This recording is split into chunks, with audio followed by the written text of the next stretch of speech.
Every time I'm in the air, I'm looking for Jerusalem. Looking to find Jerusalem. The city is the symbol. It's the symbol. It's the symbol of the state of Israel. It's the symbol of the Jewish nation. It's the symbol probably for you and for me. This is Aluf Eliezer Shkedi, the former commander of the Israeli Air Force. My father, Moshe Shkedi, passed away 2 years ago. He was born in Hungary. In 1944, he jumped from a train. All his family was murdered in Auschwitz.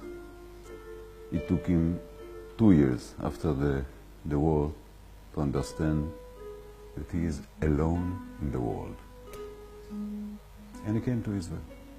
Little did Moshe know his very own son Eliezer would soon become one of the most powerful and beloved military leaders in the state of Israel. Shkedi served as the front commander against countries that do not border Israel, leading the Israeli-Iran Command, which was set up to coordinate Israeli military operations and intelligence gathering against Iran.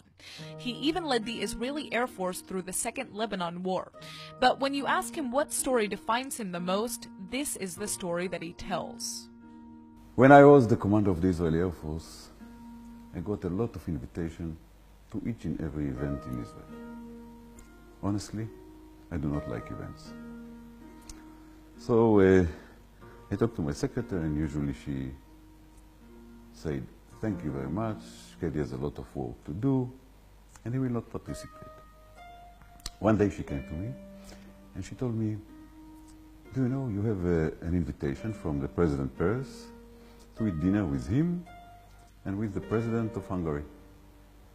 I told her, "Avital, my secretary, thank President Peres, but I will not participate." Okay. Couple of weeks later, when we talked about the next week, she told me, "You know, next week you have a dinner with President Peres and with the President of Hungary." I told her, "How come? Didn't I tell you to cancel it?" She told me, "I thought you were doing a mistake. I didn't cancel." To me. Now I had two alternatives. The first one is to kill her. The second one is to think maybe she's right and I'm wrong. And I realized that probably she's right. So I told her, "You know, call the president's office and tell them that I will come and I would like to bring my father with me." She called and she said, "Of course, President Peres would like to invite your father as well." So I called my father and told him, "You know, Father, President Peres would like to invite you to eat dinner with him and with the President of Hungary, and I will come with you." Silent on the other side of the phone. After a couple of seconds, he said, "I will come." Okay. The day arrived, I took him and we drove to Jerusalem. Silent in the car. I am with my thoughts, he is with his thoughts. Before we entered Jerusalem, he asked me, "Do you understand what's going on?" I told him, "Of course, we are going to eat dinner with President Peres, with the President of Hungary, and later on I will bring you back." And he told me,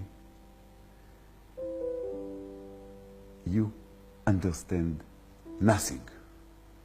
Since I'm talking to the Jewish people all around the world, probably all the people will understand. It was like Haggadah Shel Pesach and Chad Gadya. What it means, he said, "I, Moshe Shkedi, is going to Jerusalem, the capital of the state of Israel and the capital of the Jewish nation."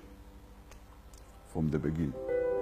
"I, Moshe Shkedi, is going to Jerusalem. I am going to meet President Peres, who is the president of the state of Israel and of the Jewish nation."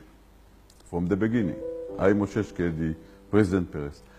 I am going to this meeting with my son, who is the commander of the Israeli Air Force and the commander of the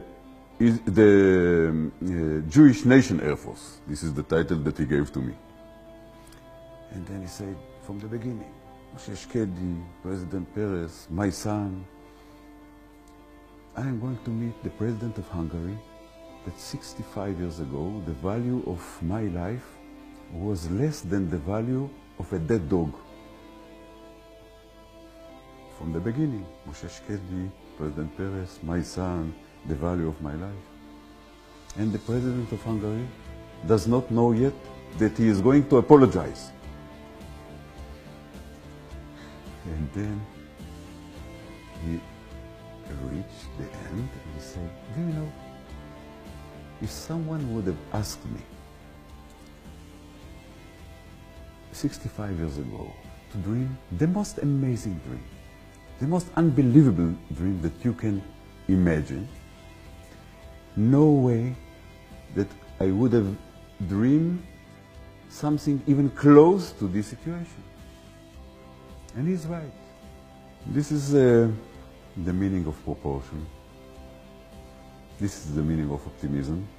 And I honestly very optimistic about the state of Israel and the Jewish nation. And this is the story of inventing Israel day after day after day. And the President of Hungary apologized.